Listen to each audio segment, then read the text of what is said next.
Welcome to the Tech Egg. Don't get scrambled. Enjoy the video. You begin by assembling parts and laying out a clean workspace. Organize the Bluetooth module, amp, drivers, and a 3.7V Li-ion cell.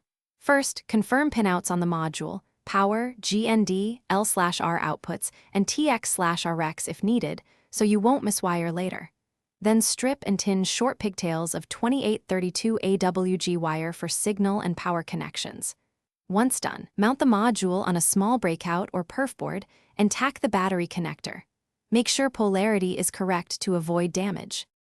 Now wire audio and power carefully. Solder the module's left/right outputs to the amplifier inputs and the amplifier outputs to each speaker driver using short twisted pairs to reduce noise. Make sure to include ground shielding and decouple power with a 10100 micro F capacitor near the amp. This stabilizes voltage under load.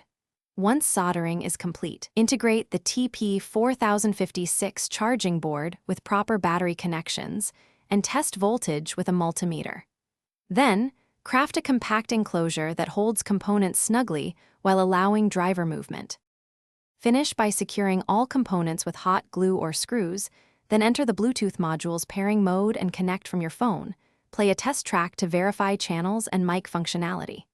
Make sure to set amp gain so peak sound pressure is safe and distortion-free.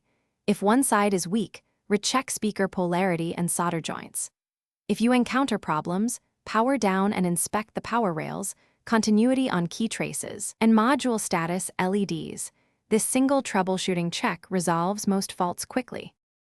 Thanks for watching. Consider subscribing if I helped unscramble your problems.